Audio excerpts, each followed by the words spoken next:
सभी का एक बार फिर से रुद्र नरसिंह एक्सप्रेस में हार्दिक स्वागत है। आशा करता हूँ कि आप सभी अच्छे होंगे। आज का हमारा टॉपिक वाइटल साइन होगा। टॉपिक को स्टार्ट करने से पहले जो भी व्यूअर्स इस चैनल पर पहली बार आए हैं, चैनल को सब्सक्राइब कर लें तथा बेल आइकन पर क्लिक कर लें ताकि आप सभी को हमारे लेटेस्ट वीडियो का नोटिफिकेशन मिल सके। तो चलिए स्टार्ट करते हैं।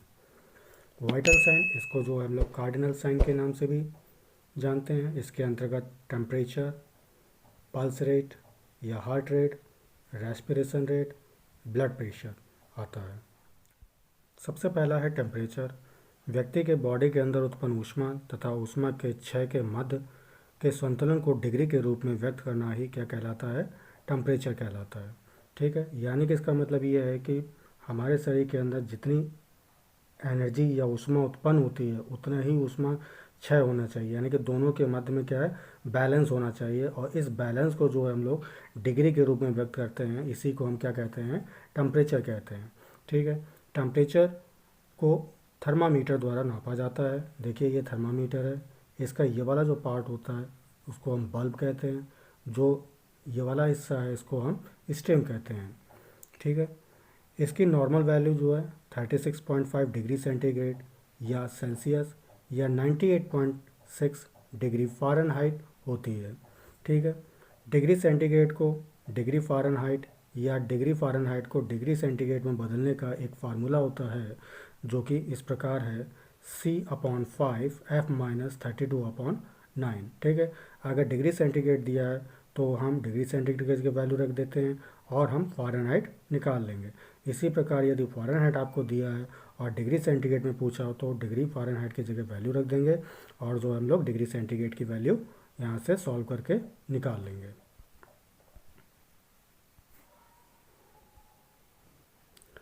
नेक्स्ट है बॉडी टेम्परेचर को लेने के क्या क्या स्थान हैं। तो सबसे पहला ओरल। ठीक है, जब आप ओरल में अगर आप थर्मामीटर रख के जो वैल्यू नापते हैं तो वो कितना आएगा? 98.6 डिग्री फ़ारेनहाइट। कितने मिनट तक रखना है आपको थर्मामीटर? 2 मिनट तक रखना है। ठीक है, यहाँ पे थर्मामीटर का टाइप क्या होगा? ग्लास या इलेक्ट्रॉनिक थर्मामीटर जो है हम लोग उसमें यूज़ करते हैं। नेक्स्ट है एक्जिला, यानी कि बगल में। जब आप बगल में टेम्परेचर नापते हैं तो उसकी जो नॉर्मल वैल्यू होगी 97.6 डिग्री फ़ारेनहाइट। कब तक रखना है? 3 मिनट तक इसको रखना है। इसका एग्जाम्पल क्या हो जाएगा?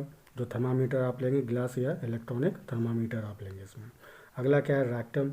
ठीक है, मलाशय हिंदी में कहते हैं इसको। इसमें जो है 99.6 डिग्री फ़ारेनहाइट टेम्परेचर जो हम लोग इसकी नॉर्मल वैल्यू है। ठीक है, टाइमिंग क्या है? 1 मिनट तक इसमें रखते हैं हम लोग। ठीक है, ग्लास या इलेक्ट्रॉनिक थर्मामीटर का इसमें हम लोग यूज़ करते हैं। ठीक है, नेक्स्ट क्या है? ईयर, कान में भी जो है थर्मामीटर डाल के जो है हम लोग टेम्परेचर नापते हैं और इसकी वैल्यू कितनी होती है? 98.4 डिग्री फ़ारेनहाइट। 1 से 3 सेकंड तक इसको हम रखते हैं। ठीक है, और इसमें जो थर्मामीटर हम यूज़ करते हैं वो स्पेसिफिक होता है, जिसे हम टेम्पैनिक या इंफ्रारेड थर्मामीटर कहते हैं। स्किन जो है इसमें टेम्परेचर सेंसिटिव टेप का हम लोग यूज़ करते हैं। ये क्या होता है? एक प्रकार का टेप होता है जो कलर चेंज कर देता है। ठीक है, तो हम पता लगा लेते हैं कि हमारा कितना टेम्परेचर है। आप देख रहे हैं कि ओरल, एक्जिला और रेक्टम में कुछ अंतर है। बेसिक अंतर ये होता है कि ओरल में अगर हम नापते हैं तो हमेशा याद रखना 98.6 डिग्री फ़ारेनहाइट होगा। एक्जिला में हमेशा एक कम होता है। ठीक है, जबकि रेक्टम में क्या होता है कि जब हम रेक्टम में टेम्परेचर नापते हैं तो एक हमेशा उससे, ओरल से एक हमेशा बढ़ के होता है। ठीक है, नेक्स्ट है क्लासिफिकेशन ऑफ टेम्परेचर। यहाँ हम टेम्परेचर का क्लासिफिकेशन करेंगे। सबसे पहला है हाइपोथर्मिया। हाइपोथर्मिया का मतलब क्या होता है? हाइपो का मीन्स क्या होता है? कम, थर्मिया का मीन्स होता है टेम्परेचर। जब हमारा बॉडी टेम्परेचर जो है 35 डिग्री सेंटीग्रेड से कम होता है। ठीक है, नॉर्मल कितना होता है? 36.5 से 37.5 डिग्री सेंटीग्रेड, ये हमारा नॉर्मल टेम्परेचर होता है। ठीक है, फीवर या हाइपरथर्मिया कब होता है? जब बॉडी टेम्परेचर जो है 37.5 या 38.3 डिग्री सेंटीग्रेड से ज़्यादा होता है, तो उस कंडीशन को हम हाइपरथर्मिया कहते हैं। ठीक है, और हाइपर पायरेक्सिया कब होता है? हाइपर माने ज़्यादा और पायरेक्सिया मीन्स बुखार।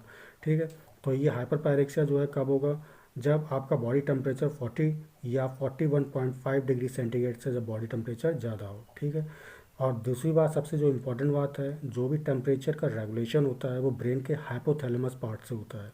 आप इसको याद रखेंगे, किससे होता है? हाइपो थैलेमस से होगा। ठीक है। नेक्स्ट है हार्ट रेट या पल्स रेट। 1 मिनट में हृदय की आर्टरीज में होने वाले कॉन्स्ट्रिक्शन या रिलैक्सेशन को हम लोग क्या कहते हैं, हार्ट बीट या पल्स रेट कहते हैं। इसको किसके द्वारा नापते हैं, स्टेथोस्कोप के द्वारा नापते हैं। कॉन्ट्रैक्शन का मतलब होता है संकुचन और रिलैक्सेशन का मतलब होता है डायलेशन। ठीक है, यानी कि रेस्ट की कंडीशन में। Location of taking pulse rate in body. Body में जो है पल्स रेट लेने के क्या क्या स्थान है, तो देखिए आप फिगर में आप, सबसे पहला होता है हमारा टेम्पोरल आर्टरी।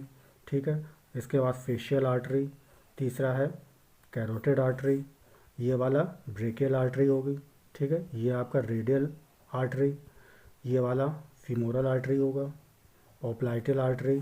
ठीक है, पोस्टीरियर टिबियल आर्टरी और dorsalis pedis artery. Normal value of pulse rate, चलिए हम पल्स रेट की नॉर्मल वैल्यू की बात करते हैं। अगर कोई एक न्यूबॉर्न बेबी है तो उसमें जो पल्स रेट होगा वो कितना होगा, 140 बीट्स पर मिनट होगा। इन्फेंट में कितना होगा, 120 बीट्स पर मिनट होगा। 2 से 5 साल के बच्चे में कितना होगा, 90 से लेकर 100 बीट्स पर मिनट होगा। ठीक है, 6 से 10 साल के बच्चे में कितना होगा, 90 बीट्स पर मिनट होगा। एडल्ट में कितना होगा, 70 से 80 बीट्स पर मिनट होगा। ओल्ड एज में कितना होगा, ओल्ड एज में जो आपका जो पल्स रेट होता है वो नॉर्मल वैल्यू से कम या ज़्यादा भी हो सकता है। ठीक है, चलिए अब हम कुछ एबनॉर्मलिटीज़ देखते हैं हार्ट बीट में, जिसे हम एरिथीमिया कहते हैं। मैंने आपको ये पहले बताया भी था, एरिथीमिया का मतलब होता है इर्रेगुलर हार्ट बीट। जब आपकी हार्ट बीट जो है नॉर्मल ना करके इर्रेगुलर हार्ट बीट करती है तो उस कंडीशन को हम एरिथीमिया कहते हैं। तो सबसे पहले इसमें देखते हैं हम लोग ब्रेडिकार्डिया। ठीक है, इसमें क्या होता है, आपकी जो हार्ट रेट होती है, ठीक है, वो स्लो रहेगी। कितना रहेगी, 60 बीपीएम से कम। बीपीएम बोले तो बीट पर मिनट। नेक्स्ट है ट्रैकीकार्डिया। ठीक है, ट्रैकी जहाँ भी वर्ड लग जाता है उसका मतलब होता है स्पीड। यहाँ पे क्या होगा, heart is beating too fast. आपका जो हृदय होगा वो बहुत तेज़ी से धड़केगा।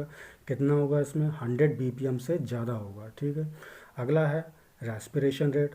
ठीक है, 1 मिनट में कितनी बार आप ब्रीथिंग करते हैं उसको हम लोग क्या कहते हैं, रेस्पिरेशन रेट कहते हैं। ठीक है, चलिए इसके हम कुछ नॉर्मल वैल्यूज़ के बारे में डिस्कशन करते हैं। सबसे पहला है बर्थ के समय कितना होता है, 3 से 40 ब्रीथ पर मिनट होगा। ठीक है, 1 साल के बच्चे में कितना होगा, 26 से 30 ब्रीथ्स पर मिनट होगा। 2 से 5 साल के बच्चे में 20 से 26 ब्रीथ्स पर मिनट होगी। एडोलसेंट की बात करते हैं तो यहाँ पे जो है आपको 20 ब्रीथ पर मिनट देखने को मिलेगी। एडल्ट में 1620 ब्रीथ्स पर मिनट होगी। और ओल्ड एज में जो है आपको 10 से 24 ब्रीथ पर मिनट देखने को मिलता है। एबनॉर्मलिटीज़ इन रेस्पिरेशन, रेस्पिरेशन में भी कुछ एबनॉर्मलिटीज़ होती हैं। तो सबसे पहला क्या है, ब्रेडीपीनिया। ठीक है, ब्रेडी का मतलब ही होता है स्लो। तो यहाँ पे क्या होगा कि जो आपकी रेस्पिरेशन रेट है वो 10 ब्रीथ्स पर मिनट से कम होगा। तो इस कंडीशन को हम क्या कह देते हैं, ब्रेडीपीनिया कह देते हैं। नेक्स्ट है टैकीपीनिया।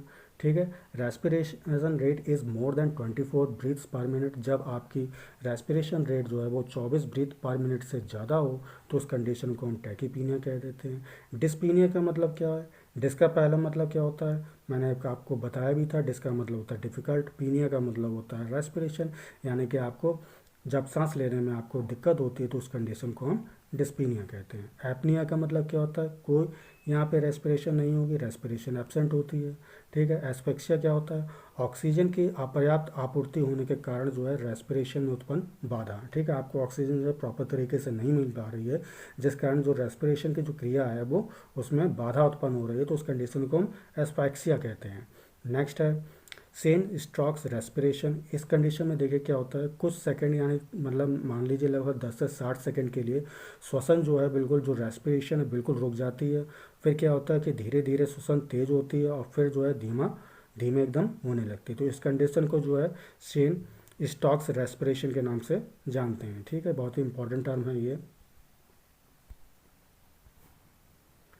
नेक्स्ट है हम ब्लड प्रेशर के बारे में जानेंगे।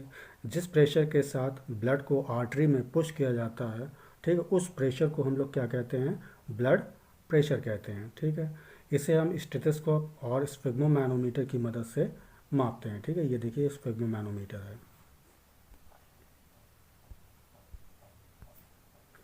नेक्स्ट है जो ब्लड प्रेशर होता है, ये दो प्रकार का होता है। पहला सिस्टोलिक प्रेशर, दूसरा होता है diastolic pressure.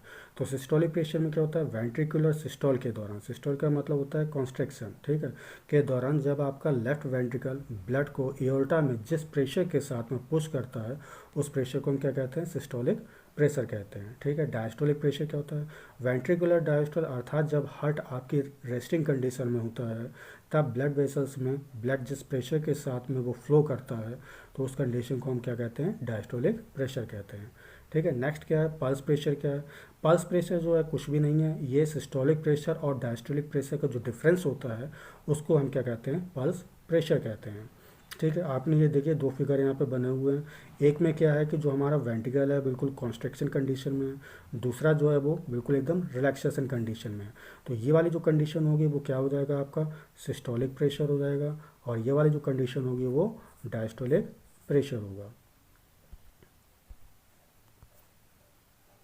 Next, normal blood pressure हमारा कितना होता है, 120/80 mmHg या 16/11 किलो पास्कल।